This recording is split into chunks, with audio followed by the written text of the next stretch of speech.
नमस्कार, आप देख रहे हैं न्यूज पीआर और मैं हूं आपके साथ ज्योति सिन्हा। देखिए, राजवल्लभ का किला खिलाने के लिए बीजेपी जो है अब आगे आ चुकी है, कमर कसी हुई है बीजेपी लगातार। अगर सभी सीटों को देखा जाए तो बीजेपी लगातार आगे बढ़ रही है। नवादा से एक और, जहां आपको बता दें कि विवेक ठाकुर जो है काफी अच्छे मतों से आगे बढ़ रही हैं। तो ऐसे में आपको बता दें कि नवादा की जो हॉट सीट है वो और भी ज़्यादा खास हो गई है। वहीं बीजेपी की और भी अलग अलग सीटों की बात करें तो सभी सीटों पर खास जो है नज़र जो है देखा जाए तो सभी सीटों पर बीजेपी एनडीए आगे बढ़ी हुई है। ऐसे में हम आपको बात करवाएंगे, आश्रिति शर्मा से बात करेंगे और जानेंगे कि किस तरीके से बीजेपी जो है और भी सीटों पर अपनी पकड़ जो है बनाई हुई है। देखिए, आश्रिति शर्मा हमारे साथ जुड़ चुकी हैं। मैम, देखिए, हम अगर बात करें तो नवादा में जिस तरीके से विवेक ठाकुर ने इस वक्त अपनी पकड़ बनाई हुई है, विवेक ठाकुर लगातार आगे चल रहे हैं, क्या बोलेंगे आप? मैम, देखिए, हम अगर बात करें तो नवादा में जिस तरीके से विवेक ठाकुर ने इस वक्त अपनी पकड़ बनाई हुई है, विवेक ठाकुर लगातार आगे चल रहे हैं, क्या बोलेंगे आप? जी देखिए, भाजपा की मेहनत वहाँ सार्थक होने जा रही है और हमें लगता है कि विवेक जी अच्छे मार्जिन से जीतेंगे। हम लोगों ने काफी मेहनत की है। हमारे प्रधानमंत्री जी की योजना हम पहुंचा पाए, उनका काम हम जहां तक पहुंचा पाए हैं जनता से। हमें उम्मीद है अभी भी कि बिहार में हम सारी सीटें जीत लेंगे शाम तक, ऐसा हमें लग रहा है, क्योंकि हमें अपने काम पे, प्रधानमंत्री जी के योजनाओं पे और उनकी जो मेहनत है, जिस तरह से उन्होंने कैंपेन किया और देश के लिए जिस तरह से उन्होंने अपना सर्वस्व योगदान दिया है, उस पे हमें काफी उम्मीद है। और विवेक जी ने और हम सभी कार्यकर्ताओं ने काफी मेहनत किया है। हमें अपने नवादा की जनता से पूरी उम्मीद है। मैम, आप भी अभी लोगों तक पहुंच रही थी, घर घर तक पहुंच रही थी, विवेक ठाकुर को जीत दिलाने के लिए आप भी जनता के बीच पहुंच रही थी। काफी कड़ी मेहनत जो है एनडीए की तरफ से की गई है। जी, हम लोग जनसंपर्क किए और घर घर गए। काफी अच्छा फीडबैक आ रहा था। हमें अब आज भी अपनी जनता से उम्मीद है कि हमें लगता है कि वहाँ पे काफी अच्छे वोट प्रतिशत से हमारे नेता जीतेंगे, विवेक जी जीतेंगे।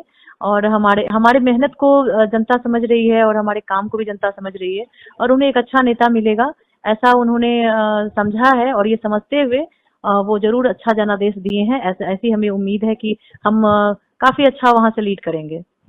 अच्छा मैम, अभी तो काफी हद तक जो रुझाने हैं वो सामने आ चुकी है, लेकिन अगर देखा जाए जो दावा बीजेपी कर रही थी लगातार 400 पार का, तो क्या लगता है इस बार एनडीए 400 पार कर जाएगी?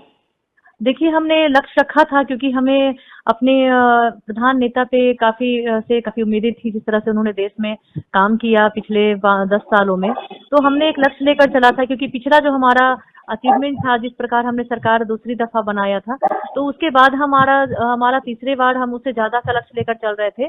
तो ये लक्ष्य रखना बहुत अच्छा होता है, क्योंकि अगर आप बड़ा लक्ष्य रखेंगे तभी आप वहां तक पहुंच पाएंगे। और हमें बहुत उम्मीद थी, लेकिन अभी हम थोड़ा नाउम्मीदी में आ गए हैं इस वक्त, जिस तरह से काउंटिंग गणना का, जो मतगणना का रिजल्ट आ रहा है। लेकिन हताशा तो है, थोड़ी हमें निराशा हुई है कि हमें ऐसा रिजल्ट मिल रहा है, जबकि हमारे प्रधानमंत्री जी से लेकर हमारे सारे राज्यों में हमारे काम काफी बेहतर तरीके से हो रहा था। लेकिन जनता का जनादेश है, उसके लिए हम बिल्कुल नकार नहीं सकते हैं कि नहीं, हम बहुत अच्छा बहुमत ला रहे हैं, 400 पार कर रहे हैं, क्योंकि अब तो सामने आ गया है। कहीं हमारी चूक जरूर है, जहां हम जनता को अपनी बातों को समझा नहीं पाए हैं, अपनी बातें पहुंचा नहीं पाए हैं। तो कहीं ना कहीं हमारे अंदर हमें झांकना होगा और हमें बैठकर मंथन करना ही पड़ेगा कि आखिर हमारा 400 लक्ष्य से हम कैसे चूके हैं। लेकिन हम सरकार बनाने जा रहे हैं, इस बात की खुशी है कि मोदी जी फिर से तीसरी बार प्रधानमंत्री बनेंगे और इस बार सरकार बनाने की पूरी उम्मीद जी। अगर मैम देखा जाए तो नवादा की सीट की अगर बात करें तो जिस तरीके से दलित और अति पिछड़ा का वोट अगर बात करें तो क्या दलित और अति पिछड़ा का वोट मिला है? जी देखिए, अभी सारे परसेंटेज नहीं आ रहे हैं कि किस विधानसभा से किस प्रकार का, मेरे पास लिस्ट नहीं है कि कैसे कैसे हुआ है। लेकिन अगर हम देखें तो कुछ हमें नाउम्मीदी मिली है, क्योंकि हमें जो दलित का वोट था और अति पिछड़ा वोट में कुछ हमें कमी आई है। अगर हम और बेहतर तरीके से इसको जाति से ऊपर उठकर अगर हम इस चुनाव में आते सभी दल, तो हमें लगता है और फायदा होता। लेकिन जब जातियों की बात आती है तो हम कहीं थोड़ा सा पिछड़ते हुए दिख रहे हैं, लेकिन हम जीतते हुए भी दिख रहे हैं। कई सीटों पे नुकसान होता है, लेकिन कुछ सीटों पर जहां जनता जागरूक होती है वहां हमें अच्छा वोट मिल जाता है। तो शायद यही चीज हम जीत की तरफ जा रहे हैं।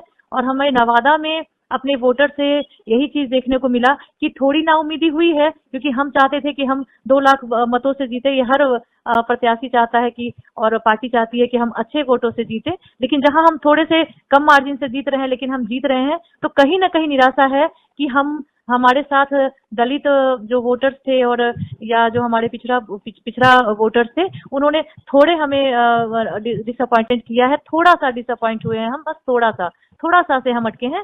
लेकिन जब हम निकल रहे हैं तो समझिए कि हमें सभी जातियों का समावेश होकर के ही हम आगे बढ़ रहे हैं, नहीं तो आप जीत नहीं सकते हैं। तो मैम, जिस तरीके से आपने सभी जानकारी दी है, तो ऐसे में क्या आज शाम तक जश्न का माहौल जो है वो दिखने लगेगा?